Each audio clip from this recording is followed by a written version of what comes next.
जी प्रणाम प्रणाम।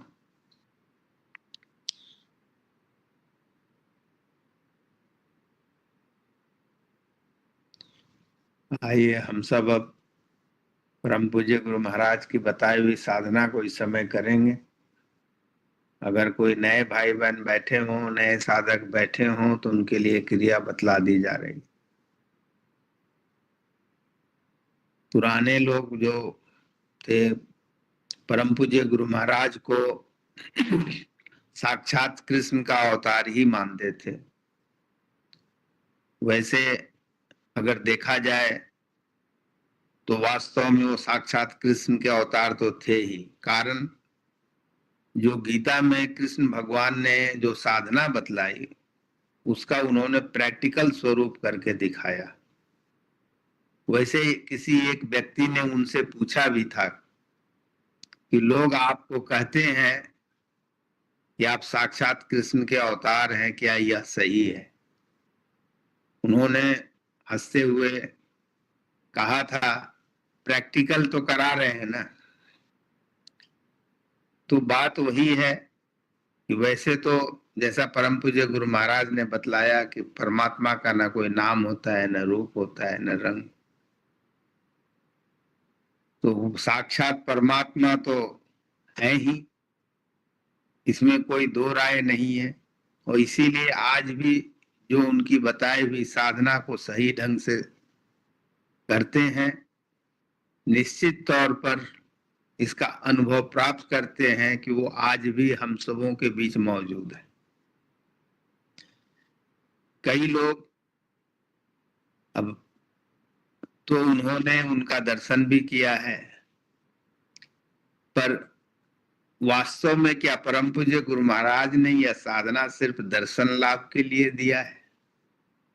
परम पूज्य गुरु महाराज की यह साधना कहीं उससे बहुत ऊपर की साधना है। जैसा परम पूज्य गुरु महाराज बतलाते हैं कि ब्रह्म लोक, शिव लोक, विष्णु लोक, वहां भी माया है। कहने का तात्पर्य जहां भी कहानी होगी वहां माया है, जहां भी मैं की बात होगी वहां माया है। और हम सब क्योंकि इसी सृष्टि में है, शरीरधारी है, तो सांसारिक व्यवहार में मैं शब्द का प्रयोग करना तो होगा ही, उससे दूर भी नहीं जा सकते। और इसीलिए माया से हम अलग नहीं हो सकते। तो माया में रहते हुए माया के पार कैसे जाना है? देखें, माया को भव सागर भी कहते हैं, माया सागर को भव सागर भी कहते हैं। भव सागर बना है भाव से। भाव का यानी कि हमारे जो भाव के सागर होते हैं, यानी कि हमारे जो विचारों के सागर होते हैं। भाव कहाँ से बनता है? विचारों से बनता है। हम अपने ही विचारों में डूबते रहते हैं, हम इसी में डूबते रहते हैं कि हमारा कोई नुकसान न कर दे, हमारा वो व्यक्ति, हम दूसरों के बारे में सोचते रहते हैं। अपने बारे में सोचने का टाइम ही नहीं मिलता है, मौका ही नहीं मिलता है। परम पूज्य यह गुरु महाराज की साधना अपने बारे में सोचने का मौका प्रदान करती है। उसी को स्व अध्याय भी कह सकते हैं। स्व यानी अपना, अध्ययन, स्व अध्याय। तो जैसे हर चीज का एक स्थूल स्वरूप होता है, एक सूक्ष्म स्वरूप होता है, और भी ऊपर चले जाइए जितने, उसी प्रकार से जो अपना अध्ययन करना वह स्व स्व अध्याय का सूक्ष्म स्वरूप है। स्थूल स्वरूप तो है कि हम गुरु महाराज की पुस्तकें पढ़ें, और सबका अपना लाभ है। कोई चीज परमात्मा ने ऐसी बनाई नहीं है जिसमें गुण और अवगुण दोनों नहीं हो। परमात्मा खुद भी अपने आप को दो स्वरूपों में रखते हैं, एक पुरुष, एक प्रकृति। हम सब जानते ही हैं, प्रकृति से ही माया उत्पन्न होती है। तो वह जो परमात्मा, जितने संसार में गुण या अवगुण हैं, उनके स्रोत तो वही है। गुण और अवगुण भी समय के अनुसार देखिए, कोई एक चीज किसी के लिए सही हो सकती है, किसी के लिए गलत हो सकती है। तो एक ही चीज सही और गलत दोनों कैसे हो जाती, वो हमारी दृष्टि के ऊपर निर्भर करता है। परम पूज्य गुरु महाराज की साधना हमारे उसी दृष्टि को निर्मल करती है, जिससे वास्तविक सही और गलत की पहचान होने लगती है। और इसीलिए वैसे तो कहा जाता है, यह भी कहा जाता है, एक ही चीज के कई विचार होते हैं।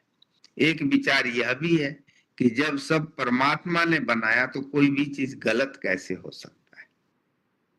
वास्तव में अगर देखा जाए तो वह सही भी है और गलत भी है।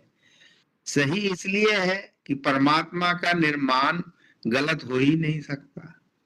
गलत तब हो जाता है जब हम उसको अपने जीवन में उतार करके उसको जस्टिफाई करने की कोशिश करते हैं।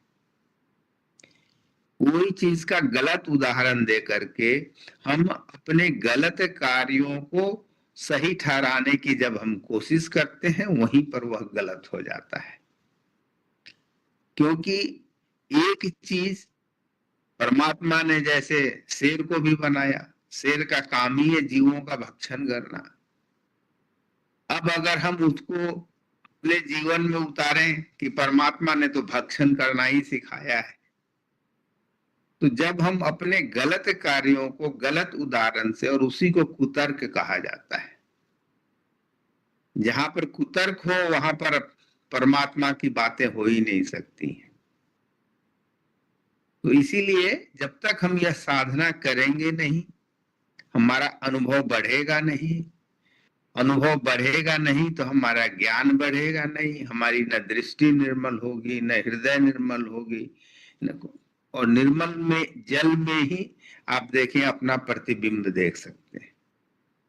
तो निर्मल होना ही परम पूज्य गुरु महाराज की यह साधना का एक उद्देश्य वह भी है। हम सब उसी साधना को इस समय करने के लिए बैठे हैं। इसके लिए पूर्ण श्रद्धा, प्रेम और विश्वास के साथ, इस विश्वास के साथ बैठे कि हम साक्षात परमात्मा के समक्ष बैठ रहे हैं। संत मत में समर्थ गुरु को ही साक्षात परमात्मा मानते हैं। और जैसा मैंने कहा कि जो लोग सही ढंग से साधना करते हैं, निश्चित तौर पर इसका अनुभव प्राप्त कर लेते हैं। इस साधना को करने के लिए हम एक ऐसे सुखद आसन में बैठते हैं जिसमें जहां तक हो सके बगैर हिले डुले करीब 30-35 मिनट तक बैठे रह सके। जहां तक हो सके मेरुदंड सीधी रखें, नेत्र हल्के से ऐसे बंद करें जैसे सोते वक्त। सत्संग की दो आप देखें, अपना प्रतिबिंब देख सकते हैं।